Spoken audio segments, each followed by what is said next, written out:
નમસ્તે મિત્રો, મારું નામ ડૉક્ટર પારસ રોય, હું એમડી ફિઝિશિયન છું. આ વિડીયોમાં આપણે હાઇપરથાઇરોઇડિઝમ એટલે કે જે વ્યક્તિઓમાં થાઇરોઇડનું પ્રમાણ વધી જાય છે એ માટેની આપણે માહિતી મેળવીશું. હાઇપરથાઇરોઇડિઝમના દર્દીઓમાં જે લક્ષણો જોવા મળે છે એમાં વ્યક્તિને ખૂબ ભૂખ લાગે છે અને એમનું વજન સતત ઘટતું જાય છે. ખૂબ વધારે પડતો થાક લાગે છે, વધારે પડતો પરસેવો થાય છે, ઊંઘ પણ ઓછી આવે છે. અમુક દર્દીઓમાં ધબકારા ખૂબ વધી જાય છે અને ક્યારેક અનિયમિત થાય છે અને શ્વાસનું પ્રમાણ બી થાય છે અને હૃદયને ખરાબ નુકસાન પણ આ થાઇરોઇડની બીમારી કરી શકે છે અને બ્લડ પ્રેશરનું પ્રમાણ બી વધી જાય છે. વાળ ખરવાની સમસ્યા થવી અને મહિલાઓમાં માસિકની અનિયમિતતા થવી કે પ્રેગ્નન્સી રાખવામાં મુશ્કેલી રહેવી આ થાઇરોઇડના કોમ્પ્લિકેશન્સ હોય છે. એમનું નિદાન કઈ રીતના કરી શકાય? તો simple blood test TSH, T3 અને T4 કરવાથી આ બીમારીનું નિદાન થઈ શકે છે અને જો જરૂર જણાય તો ડૉક્ટર થાઇરોઇડ સ્કેન નામનો રિપોર્ટ પણ કરાવતા હોય છે. આ રિપોર્ટ્સ પછી થાઇરોઇડની ટ્રીટમેન્ટ કરવાની હોય છે, જેના મુખ્યત્વે 3 પાસા છે. એક કે જેમાં દવા એટલે કે ગોળીઓ લેવાની છે, જેને એન્ટી થાઇરોઇડ મેડિસિન્સ કહેવાય છે. આ મેડિસિન્સ જ્યારે બી ડૉક્ટર ચાલુ કરે તો એ લાંબા સમય માટે આપે છે, ઓછામાં ઓછા 1.5 થી 2 વર્ષ માટે.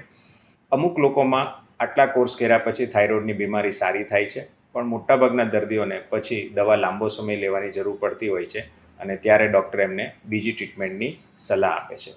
બીજી ટ્રીટમેન્ટ જે છે એ છે રેડિયો આયોડિન એબ્લેશન, કે જેમાં વ્યક્તિને એમના વજન અને થાઇરોઇડના લેવલ પ્રમાણે એક રેડિયો એક્ટિવ આયોડિનનો ડોઝ આપવામાં આવે છે કે જે શરીરમાં થાઇરોઇડના કોષો છે એને બાળી નાખે છે, એને ડિસ્ટ્રોય કરે છે અને તેથી શરીરમાં જે વધારે પડતું થાઇરોઇડ બનતું હોય છે એ બંધ થઈ જાય છે અને સમય સાથે એ 3 કે 6 મહિના પછી સંપૂર્ણપણે થાઇરોઇડ બનવાનું શરીરમાં બંધ થાય છે, જેથી વ્યક્તિને હાઇપોથાઇરોઇડિઝમ એટલે કે શરીરમાં થાઇરોઇડની ઉણપ સર્જાય છે અને એમને આજીવન પછી થાઇરોઇડ ગોળી લેવાની જરૂર પડે છે. અને ત્રીજી જે સારવાર છે એ છે સર્જરી.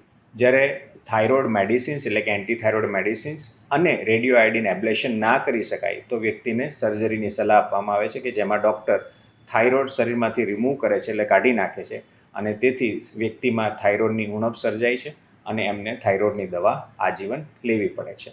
તો આપણને એવો પ્રશ્ન થાય કે એક બીમારી આપણે સારી કરીએ છીએ અને બીજા બીમારી આપણે લાવીએ છીએ, એટલે કે હાઇપરથાઇરોઇડમાંથી હાઇપોથાઇરોઇડ કેમ કરીએ છીએ?